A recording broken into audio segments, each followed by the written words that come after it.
Well, it really is truly an honor for me to be here with you tonight.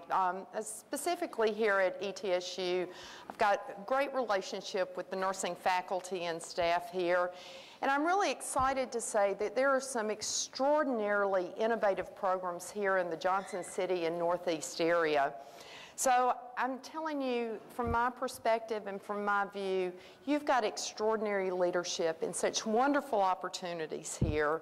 And as I really do look around the room, I see great partners in healthcare. I see wonderful folks who work for the public health departments, those in the healthcare delivery system, researchers, public policy folks, community practice, legislative health policy types. And I just want to say that it's going to take all of us working together to really change the health of this state.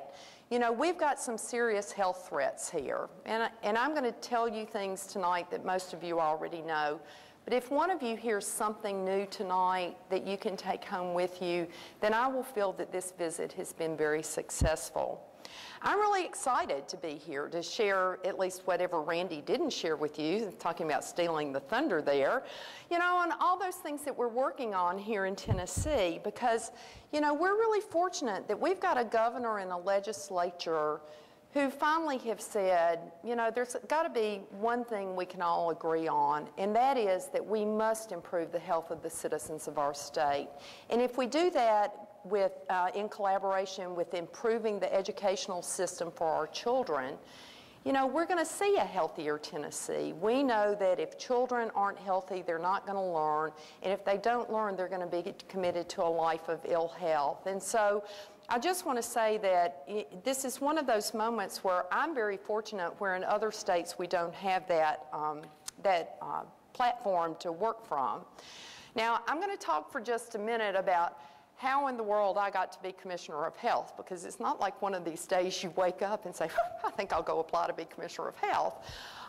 Here's the story, short and sweet, and it really stands out in my mind down to the hour of the day. On Tuesday night, the last Tuesday of August of 2005, when a call came into my cell phone from the Dean of the School of Nursing, and the conversation went like this: "Hey Susan, this is Colleen. Have I got a job for you?" You know, and that one's always a little dicey for those of you who know the Dean at the School of Nursing at Vanderbilt. I said, "Really, Colleen, what is it?" Says, "I've just gotten off the phone with the governor's office." "Okay. He'd like for you to come worry about 191,000 people who might not have insurance tomorrow. What do you think?" Now, what would y'all think?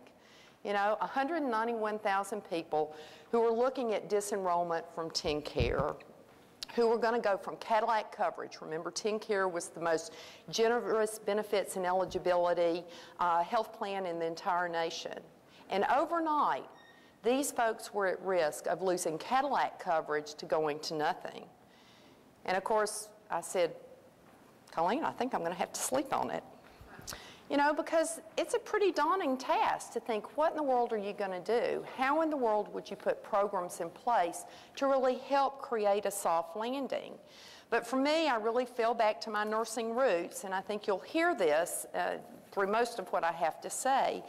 You know, my job is to be a patient advocate. That's what all of you do every day. And whether I'm advocating for a patient or advocating on behalf of a citizen of the state, that's what I do. So I said, "All right, Colleen, I'll go talk to the governor." And so 3 o'clock the next afternoon, I'm driving up to the Capitol where I had never been, and the state trooper says, "He's waiting for you." Who is waiting for me? And we walked into the governor's office, and he said, "Well, what do you think?" And I said, "About what?" And he said, "You know, what do you think about creating a meaningful safety net?" And we had the conversation, well, what does that really mean? You know, do y'all already know what this thing's going to look like, and you just need somebody to come up here and push a program out that you've already got designed? And he said, no. We've got some money allocated, and we really want to make a difference. We really want to help catch people. And then I said, okay, next question for the out.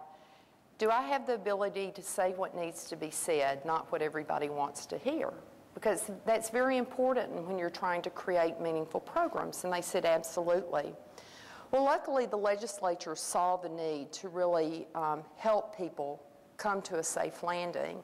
And so I just want to tell you a little bit about the groundwork of what has happened over that year and a half with the safety net, which really led to the commissioner's chair, because for me, this is all about the view from the commissioner's chair, and that view was really colored by what I saw during that year with the safety net. Walk in the first day, 48 hours on Thursday morning, actually after meeting with the governor, he says, I need your answer by 9 o'clock in the morning, and I said yes, and Monday came around. He says, you've got $105 million, and I'd never seen $105 million. I worked with nurse-managed clinics. We managed pennies and deficits along the way. We've got $105 million that the legislature has appropriated to do a couple of things. We want you to expand access to primary care.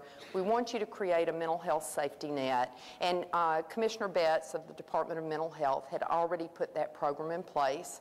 We want you to come up with some type of a prescription assistance program. What else do you need? I don't know. We'll figure it out.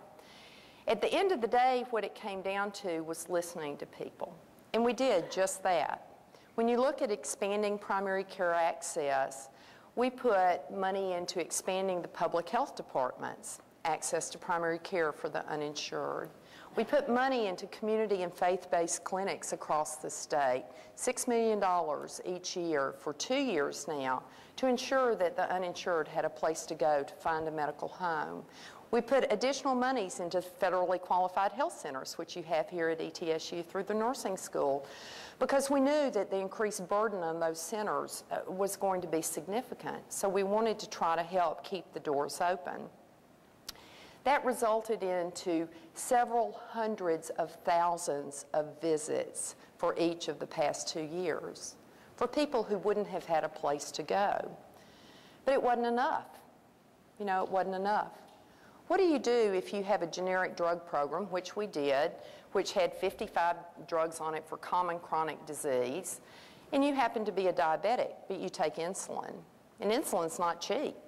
$100 a bottle. If you get your test supplies, that's another $100. And remember, you don't have any insurance, you don't have any money. What do? Well, here are just some things we did for special populations.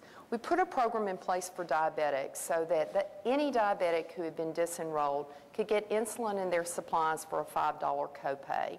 That program has now morphed over into CoverRx.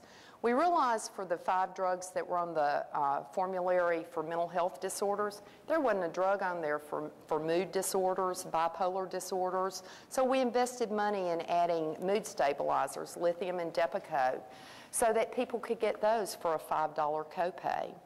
Think about having had a transplant. What do? Think about the money that the states and the federal government had invested in the success of your new liver or your new kidney, and now you can't get your anti-rejection drugs. So we created a program where people who had had transplants who had become disenrolled could get services and their medications. What if you happen to have hemophilia, a bleeding disorder, where the drugs alone, if you have a bleed, can cost you more than $100,000 a year, cash. $100,000 cash. So we put a very innovative insurance case management program in place to help transition folks over into private insurance. Okay, so you got lung disease and you've been on home oxygen. How would you feel if the home health company came in and say, well, I know you've had your oxygen for 3 years, but we're taking it away now. So we put in a program to help people keep their oxygen. Cancer, no, it's great, you've got a transplant that's working, but now what if you're in the middle of your chemotherapy and all of a sudden you don't have coverage? So we put together a cancer safety net that allowed chemotherapy to continue to take place, which led to a hospice benefit and also to a small scan benefit. I think the most interesting thing that we did, though, was for the first time in this nation, we worked on putting a case management program in place for the uninsured, for the sickest of the sick, not just those disenrolled from TennCare, but any uninsured Tennessean. And we've had some pretty extraordinary success with that. You know, but the thing I need to tell you is all these programs were supposed to be transitional, and they were supposed to be in place for 6 months, and now we're 2 years down the road, and the programs still exist. The other thing that happened during this time was that the safety net legislation also said we need a safety net study committee. It's supposed to be chaired by a representative and a senator. Somehow, somebody said this committee hadn't met, and I said, great, I'll help them. You know, that can-do attitude. And we brought all the stakeholders to the table, doctors, nurses, pharmacists, hospitals, insurance carriers, to say, what do we know about the uninsured? Well, to this day, let me tell you, for all of those folks that we worried about that became disenrolled from the TennCare program, it really obscured the issue because there were another 650,000 adults in this state who never had access to health insurance. And then when you look at children, 127,000 children without insurance. Now here's what I'm going to tell you. I'm a firm believer that insurance doesn't make you any healthier. You know, if it did, because if you looked at the eligibility and benefits under TennCare, for 12 years we had the opportunity to move ourselves from the bottom to the top in the nation, but at that time we were 48th in the nation. So we had to dig down to the root causes. What did we know? And we knew that there was a significant prevalence of chronic disease, not just here in Tennessee, but across the nation. And of those chronic diseases, things like diabetes, heart disease, lung cancer, they're related to 4 behaviors: physical inactivity, poor nutrition, tobacco use, and risky alcohol use. In fact, if you go to the data and into the literature, there's a seminal article by the author is McGlenn, that says when you look at chronic disease and your health status, about 30% is really genetic, 40% is behaviors, 10% is really attributable to health care, which really stunned me when I looked at the data. 15% to social circumstances and 5% to environmental factors. So what do? Think about those behaviors, and you'll see that as we have morphed over the past year, this is directly this is the direction that we're going. And we put some insurance programs together: Cover Tennessee for the working uninsured, Access Tennessee for the uninsurables. We actually did put an S-CHIP program together for kids. And we have increased access to health insurance. But again, it's not going to make us any healthier, I don't believe. So my question is, or at least one could say, did we help everybody? Well, the answer is no. Not a chance in the world we actually helped everybody. Did we help a whole lot of people? You bet. There's always something that you can do. We were very successful, and at the end of that year, I thought, I'm going back to Vanderbilt. You know, I've got my worldview here. And then the call came, would you stay? As we got the programs up. And that was probably the turning point in my life. You know, what was I willing to risk? You know, what was I willing to give back to Tennessee? And it's probably something that many of y'all have, at least some of the older folks in the crowd, have asked yourselves, because the state has been very good to me. So when the governor said, you know, I'd like for you to be Commissioner of Health, I said yes. And on the Friday night before the inauguration, I realized I had not a clue what I had agreed to do. In fact, on Inauguration Day, I was so sick, I was hurling everything I had into a toilet and could not get my legs under me. And I didn't know whether it was a virus that was going around or whether I had just figured out what I had agreed to do. The good news was it was a virus. So let me tell you what, you know, people say, what does a Commissioner of Health do? Let me just give you a little idea. First thing they do is sit you down and give you your budget. Now remember, I've worked for nurse-managed clinics and have managed pennies and things over my life. They say, you've got over $500 million with a B dollar budget. Still not enough, though. In fact, that number's growing to about $650 million, all right? You've got 3,500 employees that live in 95 counties. If you look at some of the jobs that you're responsible for doing, you're responsible for health services, the delivery of primary care, family planning services, maternal child health, outbreak investigations. I don't know anything about food, but I'm sure I was going to, have to learn very quickly. Communicable and environmental diseases. Of course, let's not leave out policy and planning, vital statistics. Every state lab falls under our responsibility. We've got 25 health-related boards, 10 commissions. We've got a health facilities board.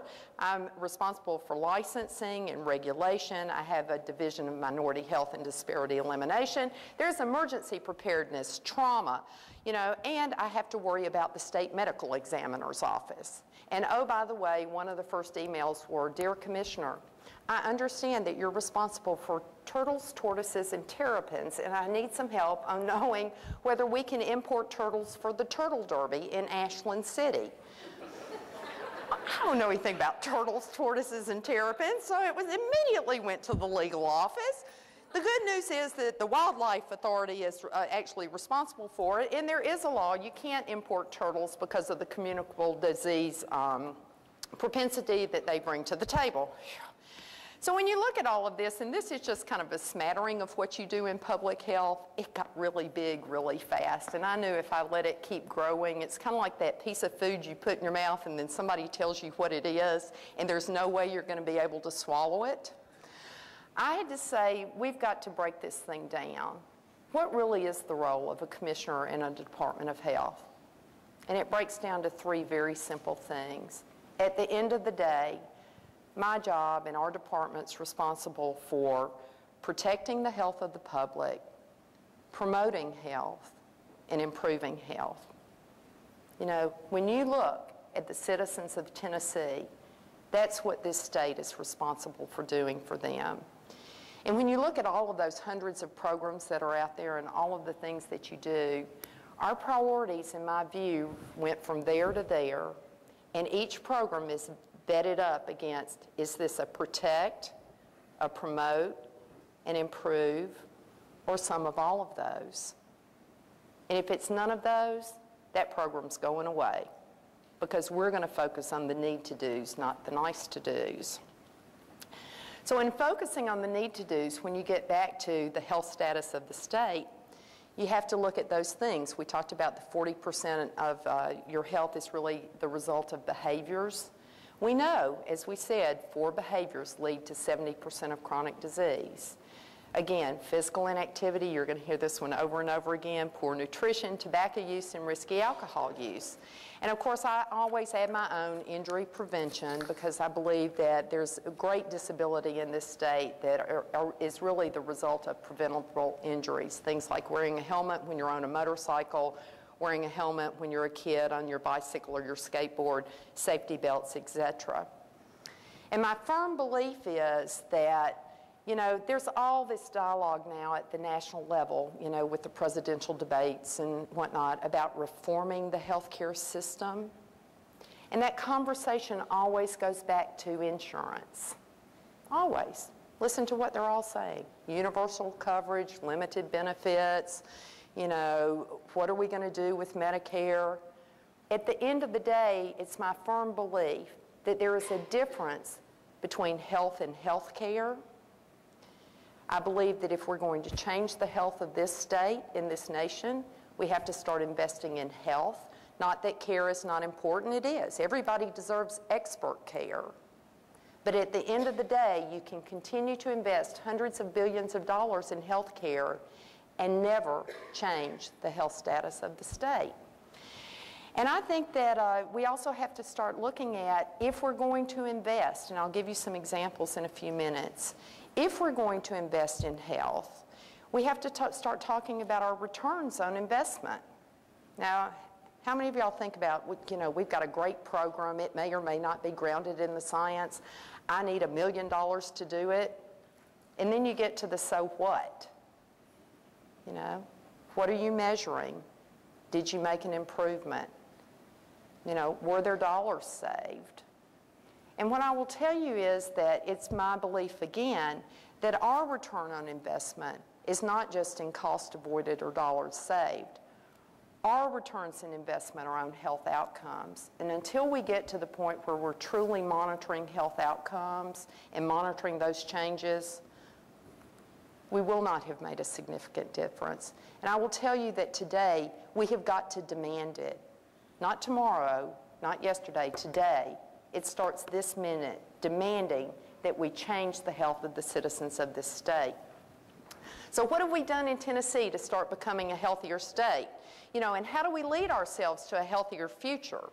You know, we hear, as Randy said, all about Tennessee being at the bottom of the health rankings. We are so proud of that, we can't stand it. You know, we're down there. Yes, we are. But I am absolutely sick and tired of coming out with that message, and I'm going to tell you it stops tonight. You know, so let's talk about the one thing we started out number one in this year, just within the past 2 weeks. You know, the CDC report came out, as he said, that finally we're first in the nation for something good, the self-monitoring of blood sugar levels by adults with diabetes. You know, well, how significant is that? Just to give you an idea of how far we have improved, when you look at the data from 1997 to 2006, nationally the improvement rate's about 22% from wherever you were to wherever you are now. In Tennessee, we, at number one, have shown a 25.8% increase, and it shows that 78.2% of our adults with diabetes report testing their blood sugars daily. Is 78.2% good enough? No. Is it a whole lot better than where we were? Absolutely. And it's a whole lot better than the rest of the nation is right now. So why did we get there? I don't really know, but I'm going to take credit for it along the way. If you go to the CDC report, do you know the one thing that they cited as a reason for this? Improved access to primary care. And when you looked at the improved access to primary care, you can work your way all the way back to every one of those safety net clinics that we funded. Every one. And the work of the health educators, of the nurse practitioners, of the physicians, of the prenatal outreach workers, of the WIC workers, everyone maps back to that. So this is really something to celebrate. You know, we don't ever get to do the happy dance about being number one in anything, so today is that day. You know, this has shown the nation that Tennesseans are really responsible now for their own health, and that we've done a good job. So finally, I'm able to say, I usually come out and say, we have a system that's not really a system and it doesn't work. Today, I'm going to tell you that I actually think we might have found one part of something that might be a system that actually is doing something to improve the health of Tennessee. Because what we know is that if you effectively control your blood sugar, you can delay the complications of type 2 diabetes. But the good news doesn't stop there, and of course, you stole my thunder on this one.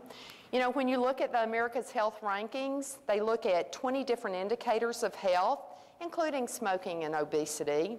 Tennessee's moved up one spot. So, okay, we're still number 46. Okay? The good news, we're not number 48 anymore, nor are we number 47th. And let me tell you, when you look across the nation, there are very few states who have moved 2 spots in 2 years. Now, one might surmise that everybody else is just getting sicker and more unhealthy. I will tell you it's because we're on a road to a healthier state. And again, that awareness piece is really important. Now, what I will also say is people will say, well, why are you celebrating about the 1 and the 2 steps? How many years did it take us to get fat and unhealthy? We didn't do it overnight. I mean, this is like one thing on top of another. So it's going to take us more than a year or 2 to move from the bottom 10 states to the top 10 states in the nation. But I absolutely believe we can do it. And I will tell you that I get like really jazzed up about these small incremental steps because having lived in Tennessee most of my life, when it came to health, we didn't have a whole lot to get excited about. But I'm telling you, we are on the move.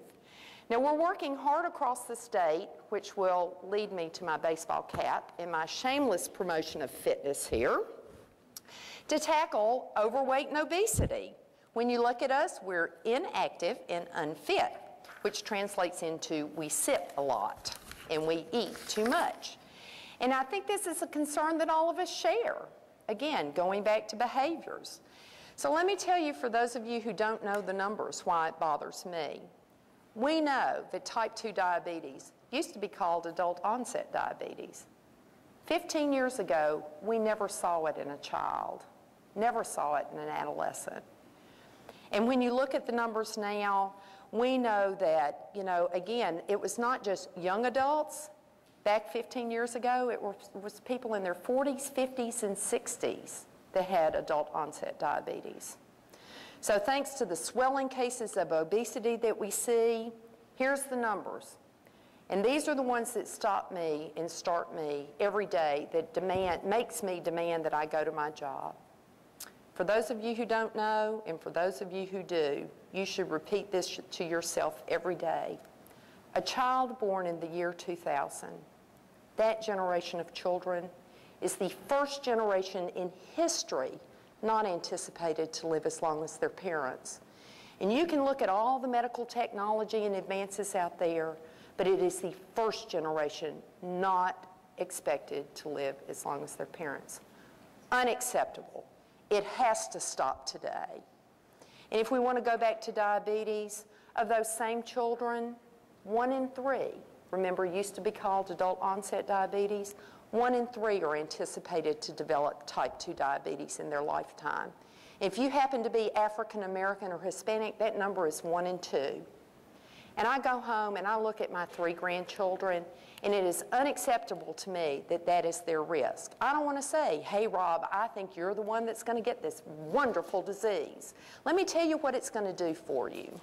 If you happen to get type 2 diabetes at a young age, you can count on losing your eyesight at some time, because diabetic retinopathy is the leading cause of new cases of adult blindness. Oh, and oh, by the way, if you don't happen to lose your eyesight, you're probably going to lose an extremity, most likely your foot, and then your ankle and up to your leg if you don't take care of yourself. And oh, by the way, if that just really doesn't get you, plan on your kidneys failing at some point in time. And you might need a transplant if you live long enough to get on a list somewhere. Unacceptable. How many of you are willing to go to some school cafeteria and look at that lunch line and say, we think it's okay that half of you are going to develop this disease? Not me, not from my chair, and not on my watch. It stops me in my tracks. And then last week at the APHA, just to make matters worse, when you talk about diabetes, and again, highly preventable, small changes. A report was released by the St. Louis School of Medicine, done in collaboration with Express Scripts, which is a pharmaceutical company. If you thought those statistics were bad, let's just look at girls, adolescent girls. The report says that the number of girls in the United States taking diabetes drugs more than doubled between the years, and I'm glad you're sitting down, 2002 to 2005, a 3-year period of time. And of course, they say it's likely due to the rise in obesity. And then when you look at children of all ages, we have found that they are increasingly taking more and more medication designed to treat adults. We don't even have children's drugs that are treating type 2 diabetes in children. We're all going to adult drugs.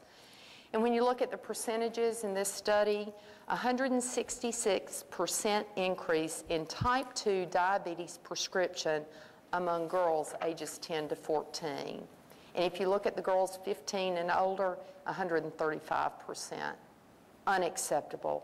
It has to stop now.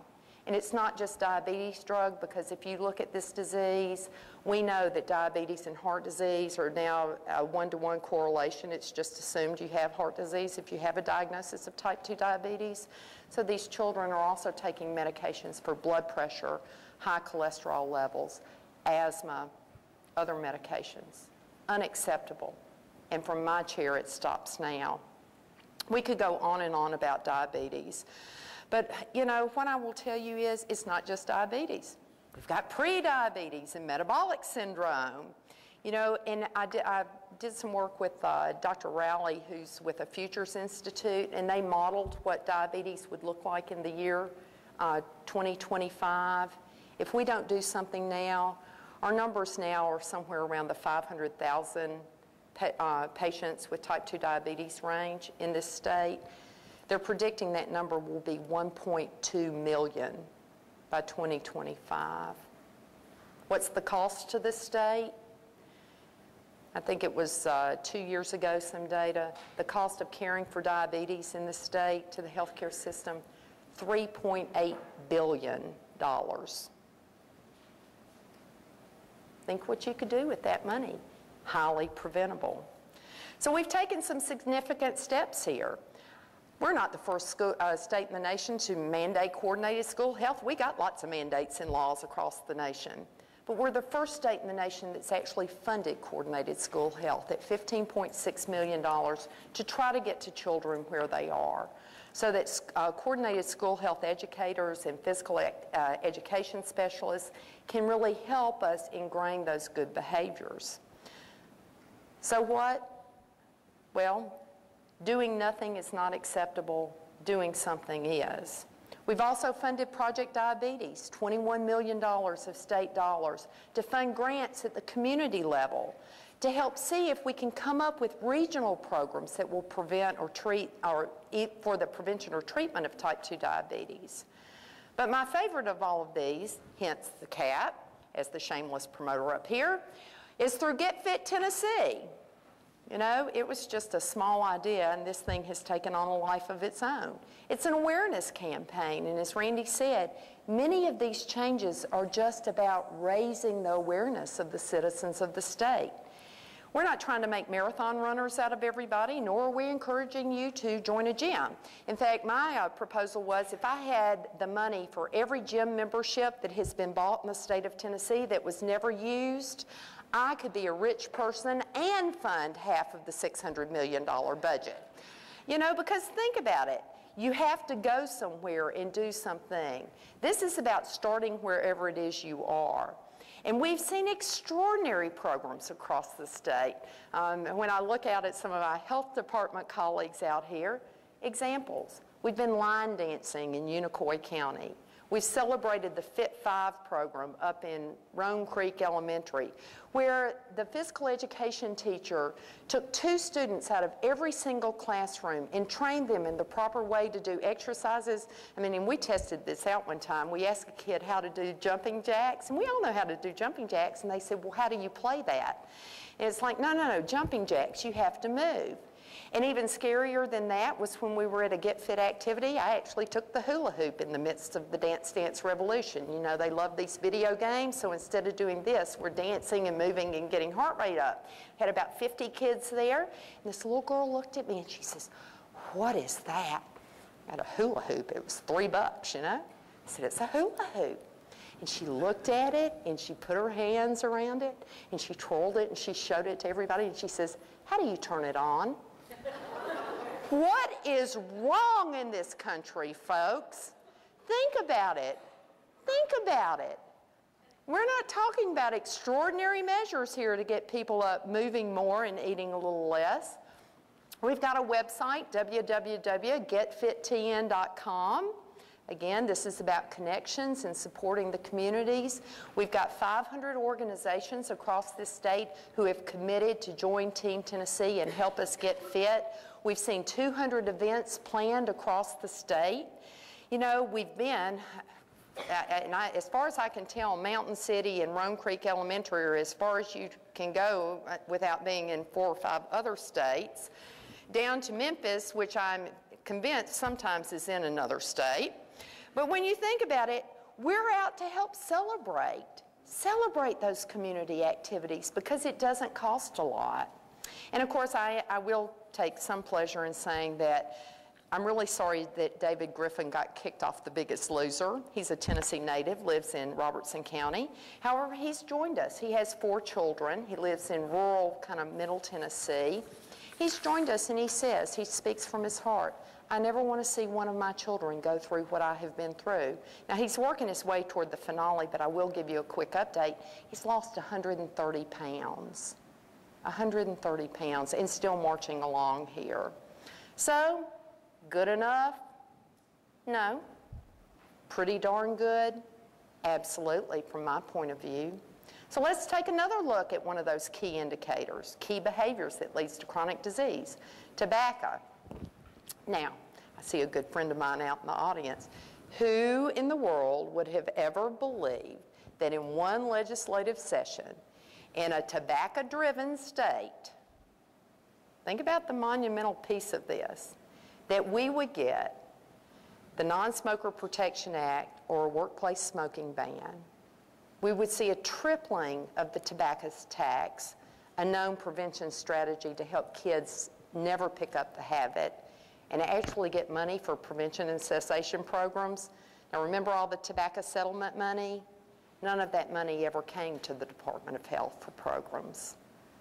It went into the general fund.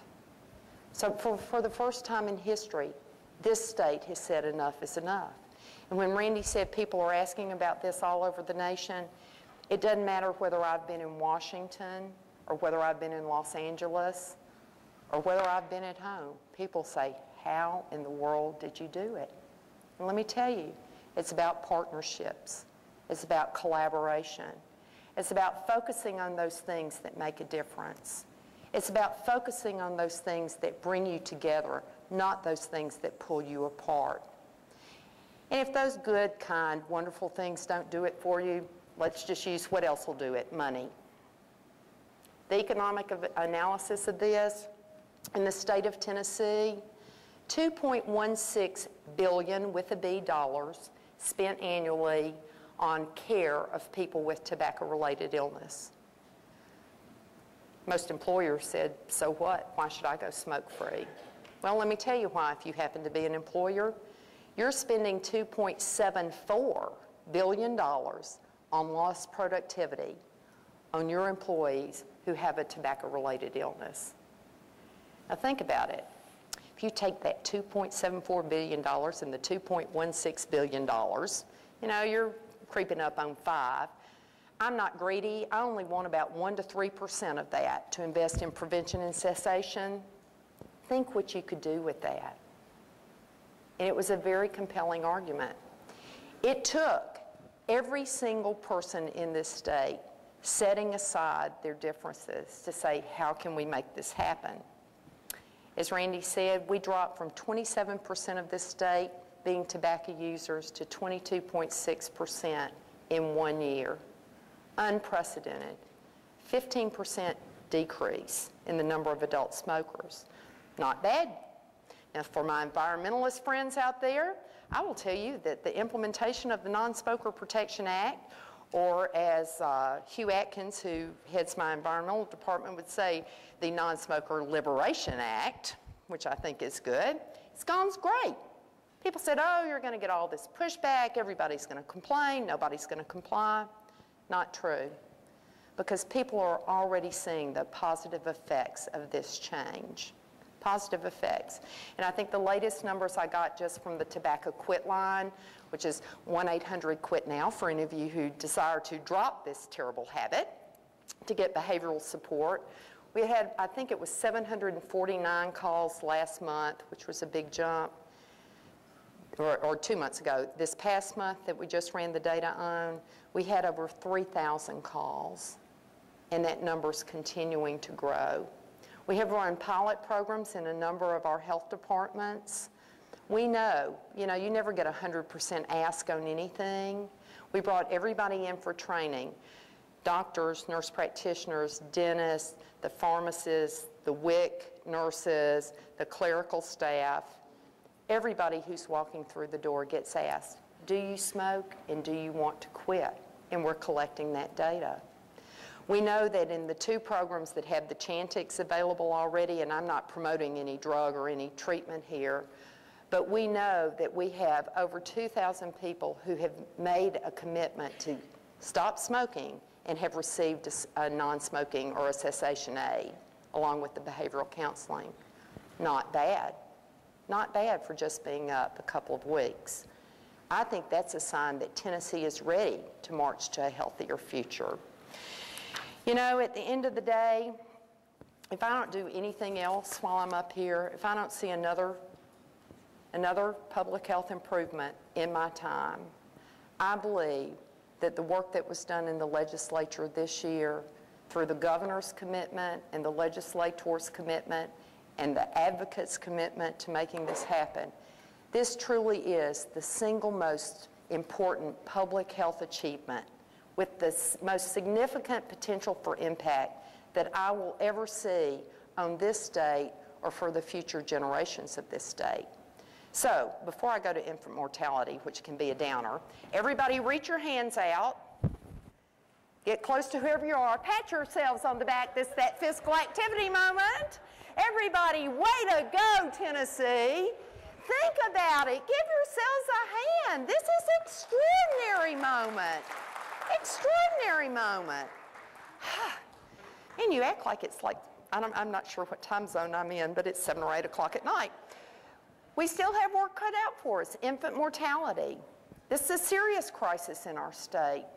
We have more children die, infants, in this state than many underdeveloped countries. The numbers are terrible. We rate 43rd in the nation.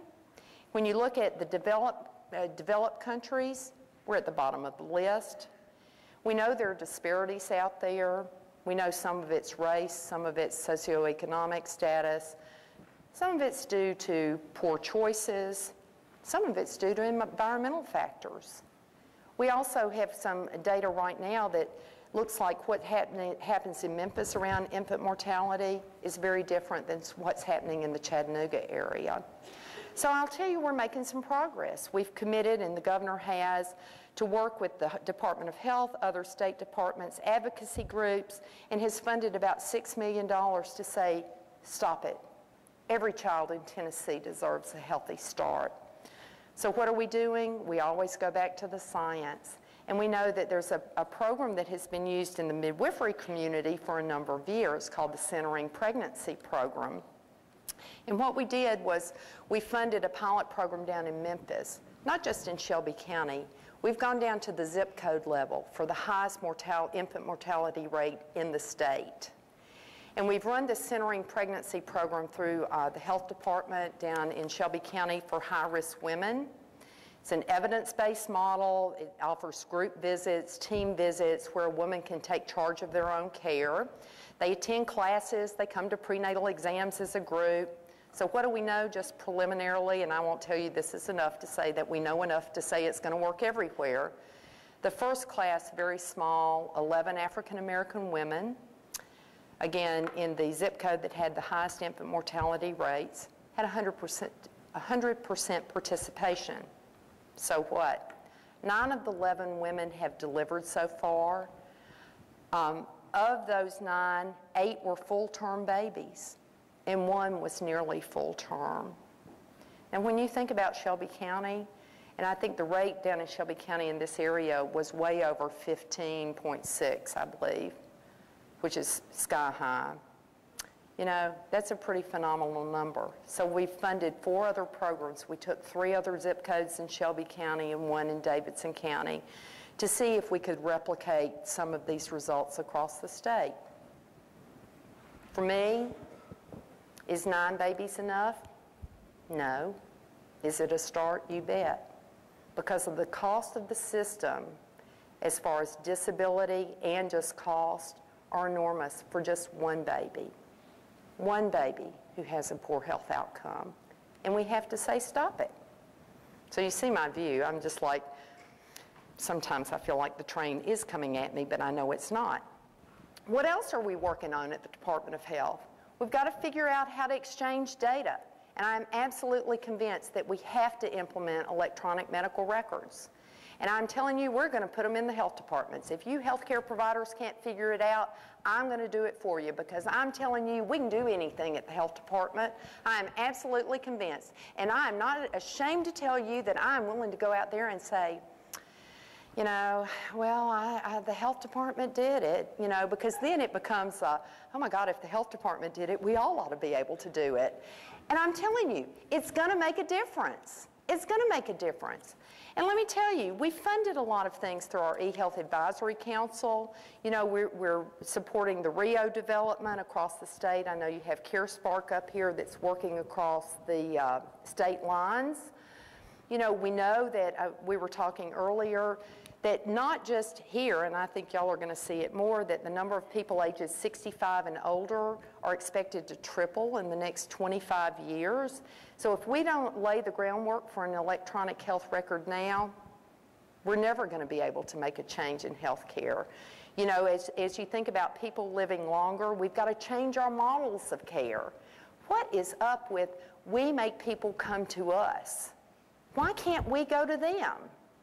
You know, we're thinking about, we funded a program with Community Health Network to put telespecialty into the federally qualified health centers. Now think about it. If you want to go to your cardiologist, you know, you're not going to drive 3, 4, or 5 counties if you happen to be 70 years old. Wouldn't it be great if you could go to the federally qualified health center or the health department and sit down and then have these wonderful video capabilities? You can do an electronic EKG and have it beamed all over the world. My word, if we can do robotic surgery on the middle of a ship in the middle of an ocean, we ought to be able to figure this one out, don't you think? And then when you think about e-prescribing, we're really trying to make a stab at getting a database of what medications and what chronic diseases people have. And we've done a good job with the TennCare population. But what do you do if you're uninsured? You have no electronic medical record. And I'm telling you, that's going to stop now.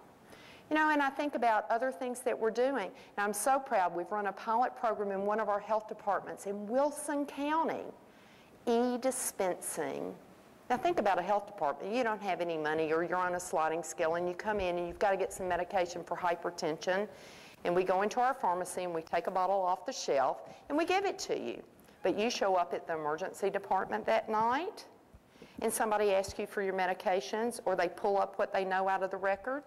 There's no dispensed drug that shows up. They may not know you've started a new blood pressure medication. But we're starting this. It's the only, as far as we can find, health department anywhere in the nation that's actually focused on dispensing. And we believe this is a model that we can replicate in private practices. Because for all of you nurse practitioners and physicians out there, think about those samples you give out. We did just a quick little survey about, we asked people what medications they take or what prescriptions they have. They do not think that a sample is a prescription. They're not even sure it's a medication. They just know that somebody gave them something to take for some disease that they had, and they started it that morning. Think about that, though. Think about those completers to electronic health record. And I'm telling you, we ain't got this nut cracked yet, but we're going to crack it. Absolutely important from a patient safety issue. You know, is it enough? I don't know. Is it a huge step in the right direction? You bet. I believe the view from this chair is much brighter than it's ever been. And we were joking earlier. I am convinced it's not a train at the end of the tunnel. I believe it's the light of hope at the end of the tunnel. I believe it's the light of excitement in this state. I believe that the focus on the health of the public now, more than any time in history, has really risen. We're like the cream that's risen to the top here. I'm absolutely confident that we can turn the health of this state around. I have no doubt that we can move from being in the top, and I'm not going to go for 20, I have to tell you, I'm one of those big, bodacious, reach out there because you're going to get it kind of girls. I believe we can move from the bottom 10 states in this nation to being one of the top 10 healthy states in this nation. I truly believe that to solve the problems that we face, we have to start talking about it. You know, it's kind of like nobody ever wants to air their dirty laundry. I say, let's get it out there. You know, if we don't talk about it, we can't do anything about it. And I think that starts tonight. Starts with every one of you out here. So I'm going to ask you a couple of questions because we're going to talk about health protection, health promotion, and prevention, not just treatment of disease. Think about it. And we're going to see if it holds true in this audience. They know what's coming. How many of you really did your 30 minutes of regular physical activity today? Honestly. All right. That's better than usual. We get somewhere up to 10% sometimes. Now remember, I'm talking to a lot of healthcare professionals out here. Think about this. So we were talking earlier, I'm not here to be a researcher tonight, so we'll change the question. How many of you are thinking about getting 30 minutes of regular physical activity tonight when you go home? All right, well that raised it some. Let me ask you a question. How many of you are willing to commit to your health today? 5 minutes today, 10 minutes tomorrow, work your way up to 30 minutes of activity. Let me see it. I'm holding you to it. All right, some of you are still outliers out there. How many of you are willing to make a commitment to a child who's facing a life of diabetes, facing a life of heart disease, facing a life of lung cancer? How many of you will make a commitment to a child to help them become healthier? And it better be 100% participation. All right, that's good. Now we're going to take it a step further because now we got you and we got the children. How many of you are willing to make a commitment to your neighbor who doesn't see the light of day? You know, how many of you would be willing to take a walk or just get out in the yard and talk for a little while? When you think about it, this starts with you. It doesn't start with the Department of Health. It doesn't start in Nashville. It starts with you. Because we can change the health status of this state one person at a time. Because a healthier you leads to a healthier family, which leads to a healthier community, which leads to a healthier county. And at the end of the day, that's a healthier state. And I'm not willing just to say I'm going to make this state a healthier state. If we all strive for a healthier state, at the end of the day, we will become a healthier nation. And that's what we should aspire to do. So, for those of you who know my singing abilities, and this is maybe where you ought to turn the tape off, I'm going to help you get on the road to your 30 minutes of regular physical activity. Everybody stand up. Stand up. Now, I'm sure everybody here knows the song, My Bonnie Lies Over the Ocean, but we're going to change it up a little bit. And the new words are, my body lies over the sofa. My body watches too much TV. My body lies over the sofa. Please bring back my body to me. And then we're going to do bring back my body to me. But this is one of those interactive moments. Every time you hear the that's my educator role coming out, as in be, body, bring, you get the idea. You're going to go down and up. Okay? We're going to help you here, get that heart rate up. And you're going to sing because you need oxygen to expand your lungs. So everybody, and look, if I can get up here and sing to you guys, you can sing back at me.